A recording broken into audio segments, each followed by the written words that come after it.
The best ways to strengthen your intuition is to take small risks. Start by making low-stakes decisions based on your gut feeling.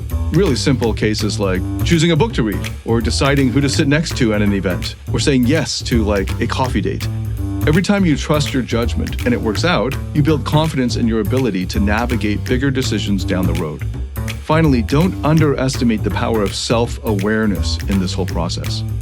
The more you understand yourself, your triggers, your values, your patterns, the easier it becomes to trust yourself, your own judgment. When you know what drives you, and what lights you up, and what holds you back. Welcome to Beyond Success, the podcast for high achievers seeking deeper meaning, fulfillment, and purpose. Now, here's your host, world-renowned leadership coach and therapist, David Tian, PhD. If you've ever asked yourself, can I trust my judgment again? Or how can I trust others after what I've been through? Then this episode is for you. By the end of this episode, you'll have clear answers to those questions. You'll know how to rebuild trust in yourself, how to open yourself up to others with courage and move forward with confidence. Trust isn't just something you stumble upon after a certain amount of time has passed.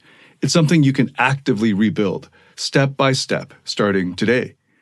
If you don't figure out how to rebuild trust, you'll stay stuck in fear of making the same mistakes, stuck in anxiety about whether someone will backstab you, stuck in the loneliness that comes from keeping your walls too high to let anyone in. I've seen people waste years, in some cases decades, in this stuck space. They tell themselves they're just being cautious, that they're protecting themselves, but really they're trapped in a cycle of second-guessing and isolation. Many people have bought into this harmful myth that time alone will somehow fix everything. They think if they just wait it out, the fear, the pain, and the mistrust will magically fade. But the truth is, time doesn't heal emotional wounds. Active work does. Time alone doesn't lead to growth or maturity. It just creates distance between you and the event that hurt you. And if you don't do the work, that pain stays right there, waiting for the next moment it can resurface when you get triggered again. Trust, whether it's in yourself or in others, isn't something you just wait around for. It's something that you have to build, and it starts with clarity. Clarity about what caused the breakdown in trust in the first place. Clarity about the patterns or beliefs that might still be holding you back. And clarity about what you need to move forward in a way that feels grounded and secure. By the way, in case you don't know who I am, I'm David Tian, and for almost the past 2 decades, I've been helping hundreds of thousands of people from over 87 countries find fulfillment, meaning, and happiness in their personal and professional lives. And in this episode, I've got 5 points, and the first point starts where rebuilding trust always begins with yourself. Before you can trust anyone else, you have to believe in your own ability to navigate relationships. And if you're fresh out of a breakup or divorce, that can feel like the hardest thing in the world. After all, you might be questioning everything right now. Your choices, your instincts, even your ability to tell when someone's good for you. That's totally normal. But it's also the first thing that we need to address. Because the truth is, self-doubt after a breakup becomes like quicksand. The more you let it pull you under, the harder it gets to move forward. That's why the first step in rebuilding trust in yourself is clarity. And I don't mean vague self-reflection. I mean getting crystal clear on what went wrong in the previous relationship, what role you played in it, and what you could have done differently. This isn't about beating yourself up. It's about learning from the experience so you can grow and make better choices moving forward. And here, already in the first step, is where most people get stuck. They try to do this analysis alone, this post-relationship analysis. And while self-reflection is important, there's a reason professional guidance is so valuable here. Therapists and therapeutic coaches are trained, and the good ones are experienced in helping you see the patterns and beliefs that are sabotaging you, patterns that you might not even realize are there. Maybe you've been choosing partners who reinforce an old narrative from your childhood. Maybe you have a habit of avoiding conflict, which then leads to resentment. Or maybe you're drawn to people who seem exciting but aren't emotionally available. And all of those examples are just scratching the surface of the underlying patterns that will definitely be there. Whatever the case is, an outside perspective can help you connect the dots in a way that's almost impossible to see on your own, because they're like blind spots for yourself. Once you've done the post-relationship analysis, the next step is getting clear on what you really want in a partner in a relationship now. For a lot of people, this is actually much harder than it sounds. We're so used to chasing society's expectations, like someone who looks a certain way or has a certain job or status or fits into a specific mold. And we forget to ask ourselves what actually really matters to us. Like, what are your values? What kind of connection do you want to build in a lifelong partnership? What kind of person aligns with the life that you want to live? This clarity isn't just about avoiding bad relationships. It's about having a clear set of guiding principles that help you decide who to invest your time and energy into. When you know your values and your non-negotiables, it's a lot easier to spot red flags for yourself early and to be able to walk away from potential relationships that don't serve you and to not waste time. And one of the best benefits is the more you act in alignment with your values, the more you trust yourself. Every decision becomes a reinforcement of your own integrity, which rebuilds your own self-confidence one step at a time. Now let's focus on intuition. After a breakup, many people stop trusting their gut instincts. Maybe you ignored warning signs in the relationship, or maybe you misjudged that person's intentions. Whatever the case, it's easy to fall into a pattern of continually second-guessing yourself. But the thing is, your intuition isn't broken. It's just been clouded by the pain and confusion of the breakup. Rebuilding your intuition starts with awareness. Pay attention to how people make you feel, both emotionally and physically. Does someone's energy leave you feeling uplifted or drained? Do their words and actions align? The more you tune into these signals, the more you'll start to notice patterns in how you respond naturally to people. And over time, those patterns will help you trust your own instincts and intuitions again. One of the best ways to strengthen your intuition is to take small risks. Start by making low-stakes decisions based on your gut feeling. Really simple cases like choosing a book to read, or deciding who to sit next to at an event, or saying yes to like a coffee date. Every time you trust your judgment and it works out, you build confidence in your ability to navigate bigger decisions down the road. Finally, don't underestimate the power of self-awareness in this whole process. The more you understand yourself, your triggers, your values, your patterns, the easier it becomes to trust yourself, your own judgment. When you know what drives you, and what lights you up, and what holds you back, you can make decisions from a place of clarity instead of uncertainty or fear. Now that we've looked at rebuilding trust in yourself, let's explore the second point, how trust and vulnerability work together. Because the truth is, you can't have one without the other. If you want to rebuild trust, whether it's with a new partner, a friend, or even a colleague, you have to be willing to show up with some degree of vulnerability. Here's why. Trust isn't built on perfection. It's built on authenticity. People don't trust you because you're flawless. They trust you because you're real. You can't trust flawless. We all suspect that there's something else that they're hiding. We're not seeing the full picture. When you're vulnerable, though, you let others see you as you truly are. That honesty creates immediate connection, and connection is the foundation of trust. But the catch is, if you're still questioning your own judgment, or you're carrying fear from your past experiences, it's almost impossible to be vulnerable. You'll hold back. You'll instinctively protect yourself and stay closed off, because deep down, you don't feel safe, and you don't know how to feel safe, other than just closing up. And this is why trust starts with trusting yourself. When you trust yourself, you're not relying on external factors to feel secure. You don't need someone else to guarantee that they'll never hurt you. Instead, you trust in your own ability to handle whatever comes your way. You trust your judgment to spot red flags. You trust your resourcefulness to navigate challenges. And maybe most importantly, you trust your own anti-fragility, your ability to not just bounce back, but grow stronger from setbacks. Trusting your judgment means being clear on your values and boundaries. When you know what matters most to you, you can assess whether someone's actions align with your principles. Trusting your resourcefulness means knowing you have the tools and resilience to solve problems as they arise, and the creativity and ingenuity, and the stick-with-itness. When you can trust yourself in this way, vulnerability stops feeling risky, and instead it becomes a strength. You can open up to others without the fear of losing yourself, because you know that no matter what happens, you've got your own back. This is where emotional intelligence comes into play. Emotional intelligence isn't just about understanding your own emotions. It's about understanding the emotions of others as well, and how they interact with yours.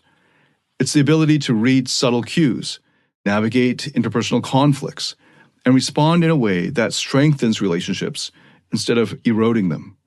The key is, emotional intelligence allows you to build trust without naivete. Building trust without being naive means you're not blindly handing over your heart to the first person that shows interest. It means you're observing, listening, and paying close attention to whether that person's words align with their actions. It means you're clear on your own boundaries and you're respecting them. And it means that you're observing the other person closely to see whether the way that they are showing up in the world aligns with your own values and principles.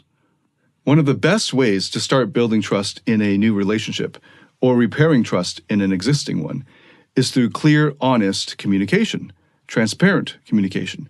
Vulnerability isn't just about sharing your feelings. It's about expressing your needs, fears, your boundaries in a way that invites connection. For example, if you're feeling unsure about someone else's intentions, it's better to address that openly than to let it fester in your own mind.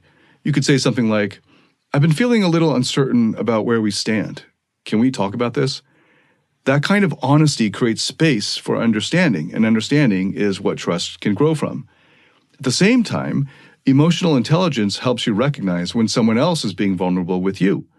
Maybe they're sharing something that they've never told anyone else before. Maybe they're asking for help in an area where they usually pride themselves on independence. When you respond to their vulnerability with empathy and respect, you reinforce the trust that they're extending to you, and it becomes a two-way street. But here's an important distinction. Vulnerability doesn't mean oversharing or dropping all your walls at once, or vomiting your emotions and needs onto the other person, or requiring the other person to meet your needs.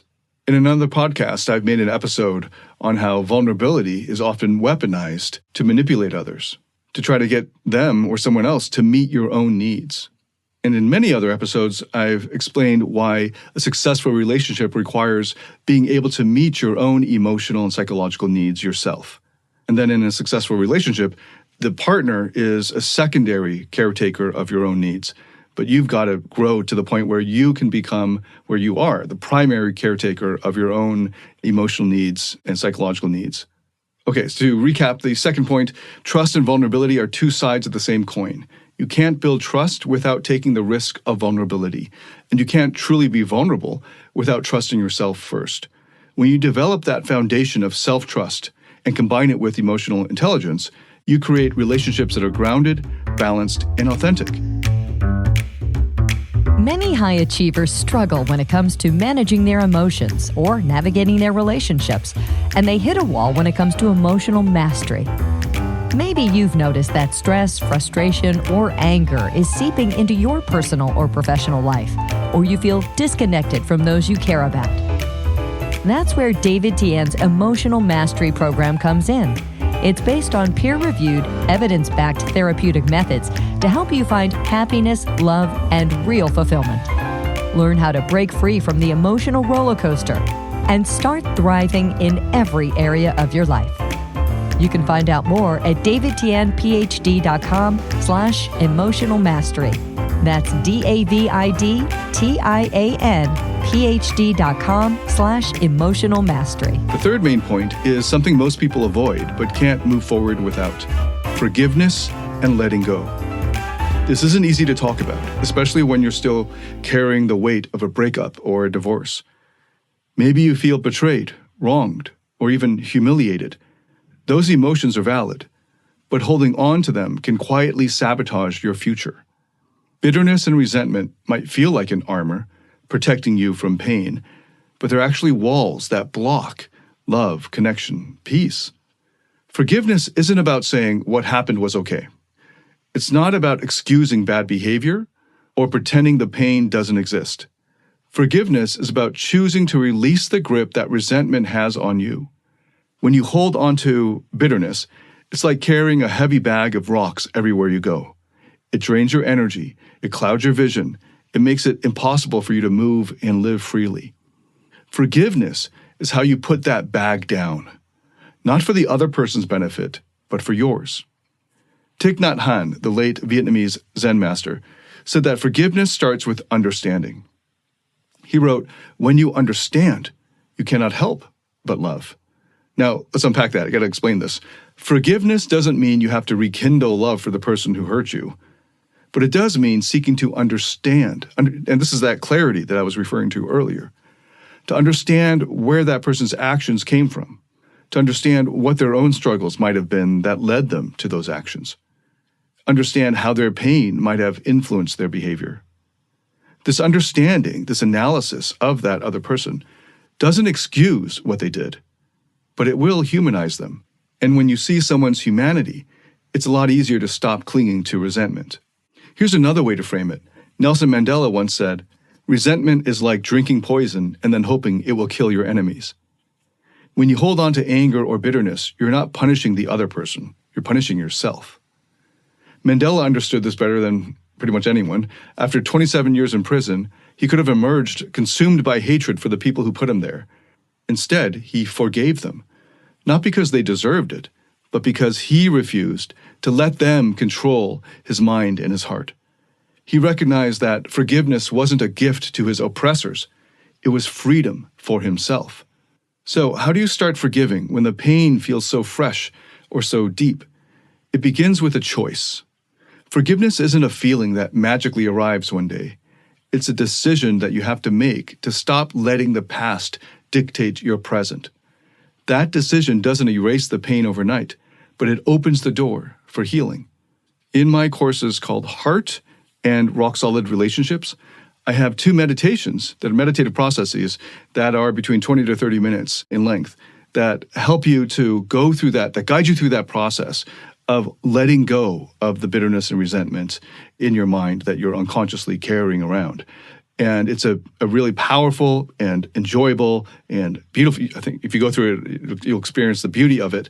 Of course, I am biased because I made those, but I highly recommend them as the most powerful way that you can, on your own, go through this process of moving into forgiveness and letting go of the burdens of resentment and the burdens that you've been carrying from that previous event or experience or relationship or situation.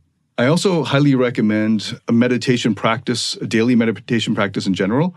Both mindfulness and mantra are very helpful. I recommend that you eventually learn to do both of those.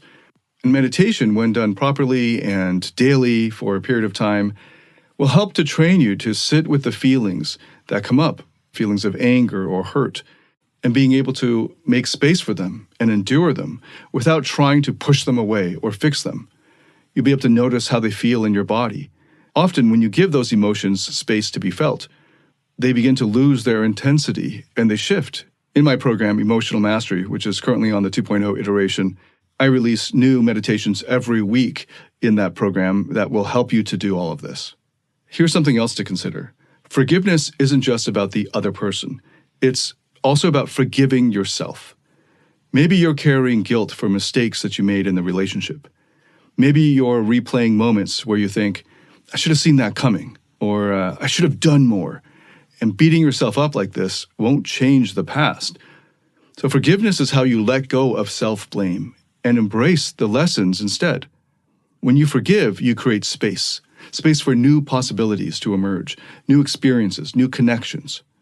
That emotional clutter that you've been holding on to blocks your ability to fully show up in the present moments.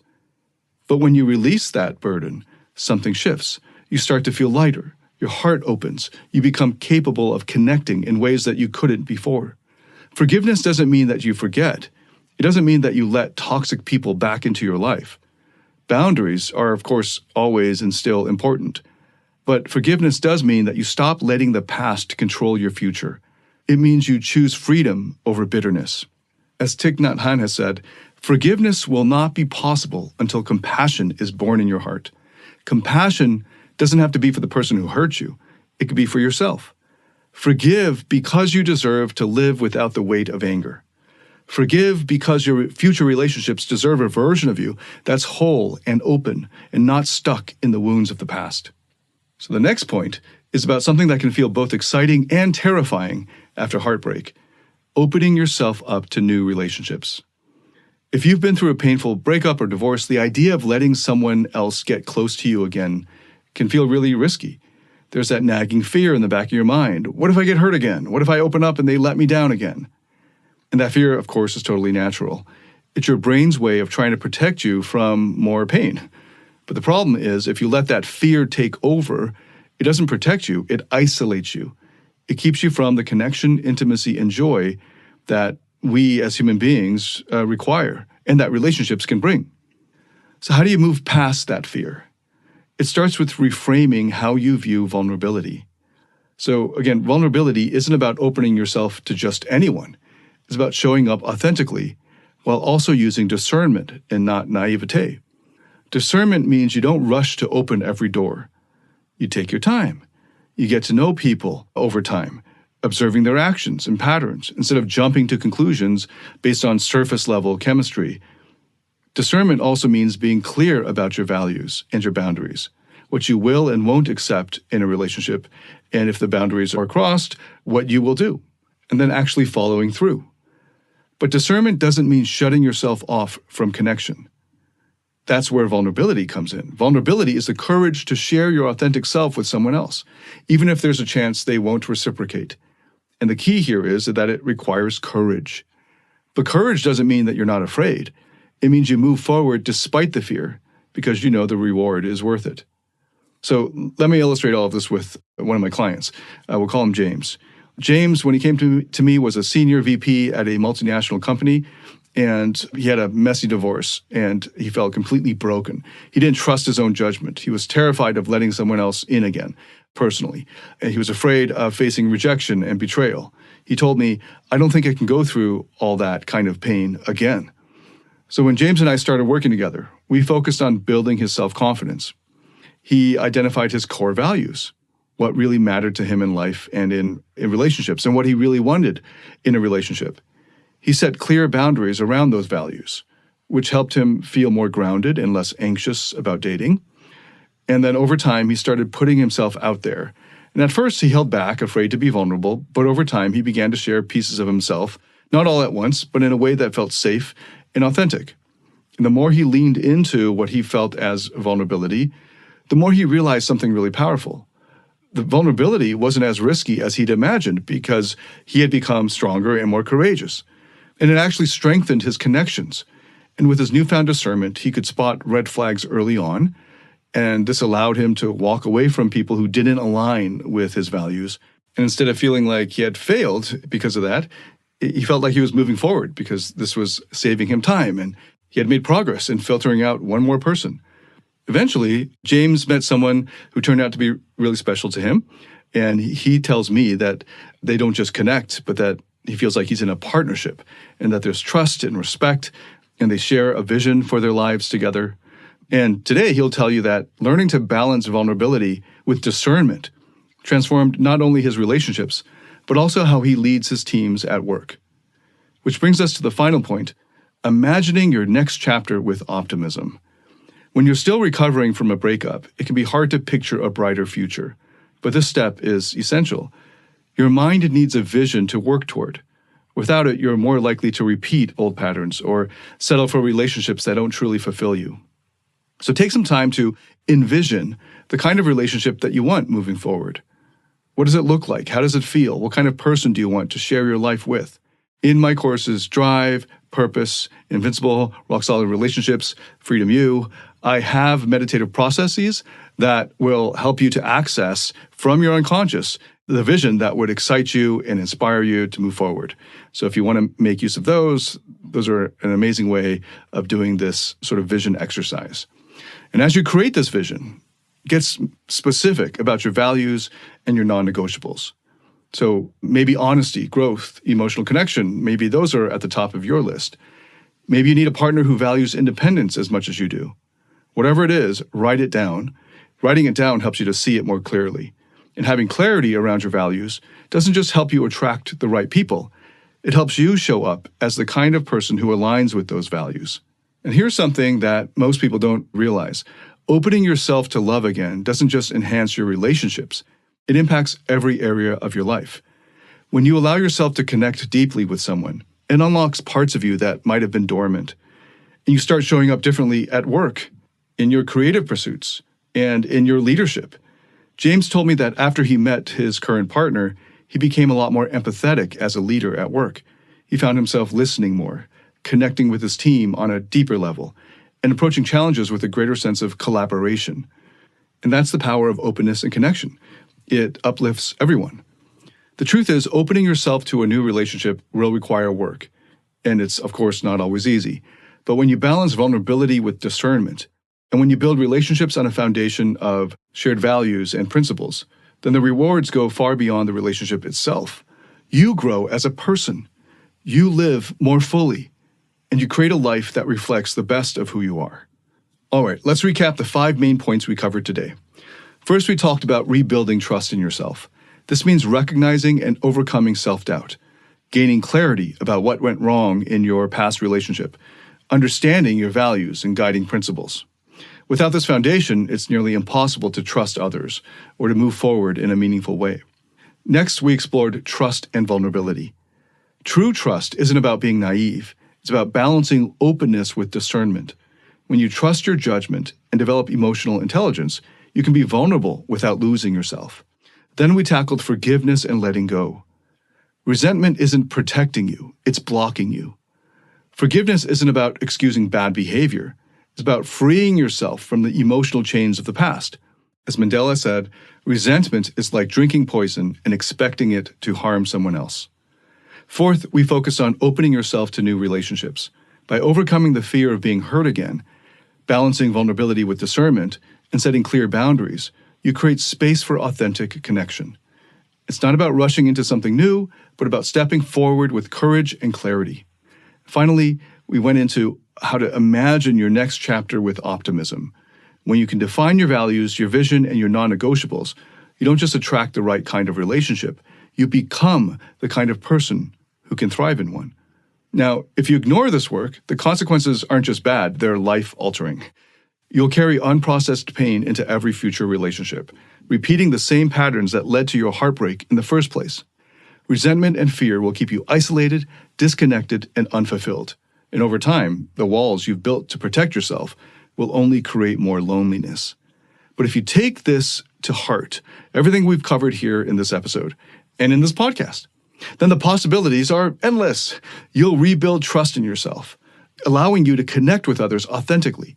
You'll attract relationships that align with your values. And beyond that, this growth will ripple into every area of your life, your leadership, your creativity, your overall fulfillment. The next chapter of your life can be one of purpose, connection, and joy. But it starts with a decision to do the inner work, to face the fear with courage, and to open yourself to what's truly possible. Thank you again so much for listening. If this has helped you in any way, please share it with anyone else that you think could benefit from it. If you like this, give it a good rating on whatever platform you're listening to this on. And if you have any feedback whatsoever, I'd love to get it. You can leave a comment or send me a message. As of the recording of this, we're moving right into Christmas. So happy holidays to all of you who are listening to this when it comes out. And I look forward to welcoming you in the new year in the next episode. Until then, David Tian signing out. Happy New Year, happy holidays.